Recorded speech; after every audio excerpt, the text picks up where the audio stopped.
Narcissistic parents are masters at making you feel responsible for their emotions. But guilt, that's their favorite weapon. Let's walk through how they use guilt to keep you in toxic relationship with them. And because I'm not just about sitting in our trauma, I'll also talk about how you can begin to free yourself from this guilt. So I want to know if you've ever heard of any of these phrases. After all I've done for you, I'm sorry I wasn't the best parent. I guess you'll be happy when I'm dead.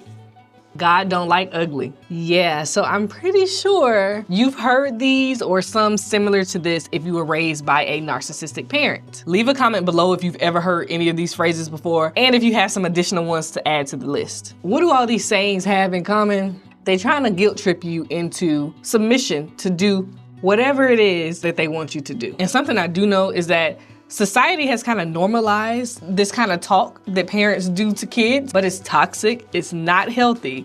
And for those of us raised by narcissistic parents, this kind of control really does a number on us. So what is guilt? Simply, it's an emotion we feel when we think we've done something wrong. That means that there's a starting place that is our baseline that then determines what we feel is wrong. And while I do believe that we intuitively sense things, I also recognize that when you're raised by a toxic parent, your intuition can be extremely jaded and we begin to adopt everything that we're taught by our parents. We're literally wired to be emotionally connected to our parents. Trust, if we weren't, I'm sure most of us would have untethered from them a long time ago to save ourselves from all this work and unlearning that we have to do, okay?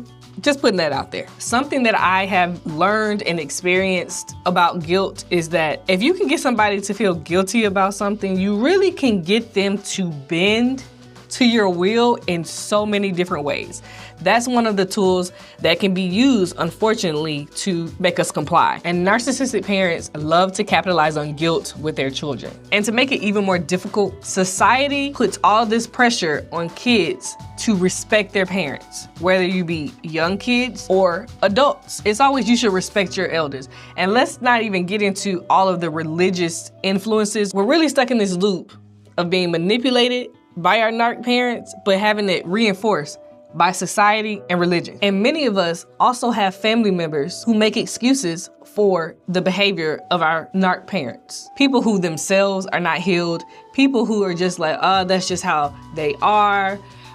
Some people just don't know, and I'm sure you've heard many times, oh, that's just your mom, oh, that's just your dad. And it's like, so I'm just supposed to deal with this? Like, what is this? All of these combined make it very difficult for us to release the guilt that our parents have put on us over and over again. So now I'm gonna give you something that I really want you to consider when your parent tries to use guilt to control and manipulate you. Look back at things that have occurred in your relationship with your parent and identify areas that you were made to feel guilty about. Once you've done that, I want you to think about if there's anything that you actually did wrong in the situation. And I can guarantee you that once you look at these scenarios objectively, whatever you did in the situation that you were made to feel guilty about, you didn't do anything wrong. For example, setting boundaries is not wrong. In fact, setting boundaries is something that all people should do, regardless of if you have healthy relationships, toxic relationships, whatever it is. And setting boundaries does not mean you're some evil person. When you begin to set boundaries with your narc parent, they don't like it at all, because what do you mean you're setting boundaries? You're not gonna just let me do whatever I wanna do and walk all over you in whatever way I want to do? If they've ever made you feel guilty for setting your boundaries, screw them, quite frankly, okay? That might sound harsh, but you have to live your life for you. We're all about healing and living as our most authentic selves, not as whatever version they want us to bend in shape to. Standing up for yourself isn't wrong. And this can kind of be like a subarm of setting boundaries, but standing up for yourself is normal. And even if we were raised in more healthy homes, people have differences of opinions and are allowed the space to state their opinions. But when you're pushing up against the role that the narcissistic parent has placed you in, they can't take it. It's also not wrong to want to go your own direction in your life. It's not wrong to be your own individual person, but they don't see that. So I really want you to start to untether yourself from the guilt that they've made you feel, because I know it's part of the cycle. I get it. I have been there. So let's talk about how you can begin to free yourself from this guilt. So I'm gonna say this and then I want you to repeat it with me. You are not responsible for another adult's emotions. You are not responsible for another adult's emotions. When you start to accept this as fact, it can unlock healing for you. I know it did for me.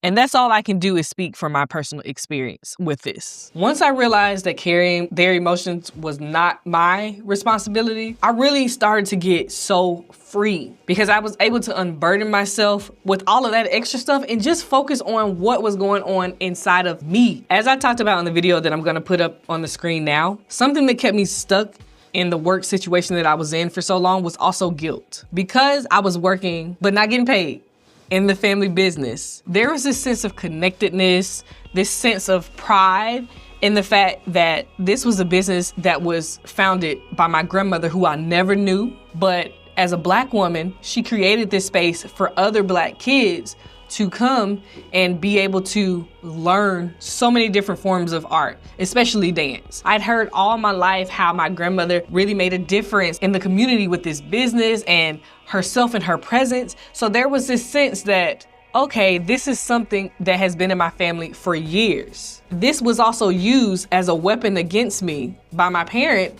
when I started to pretty much buck the system and point out, hey, I'm not getting paid. What's happening here?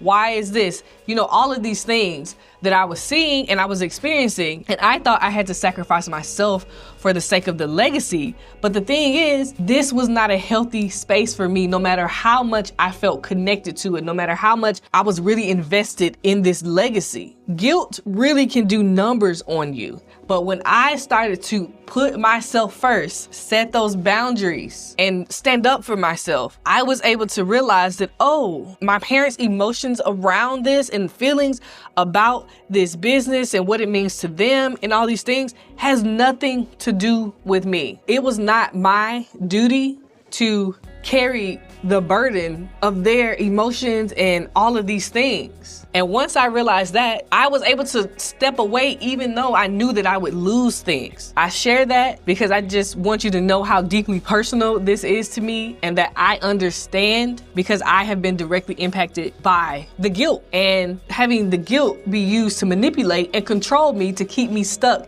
in a situation that was not healthy for me. I just want to stress that you can free yourself from the guilt. It takes work, it takes resilience, it takes intention, but you can do it. I also want to encourage you to try not to walk this journey alone.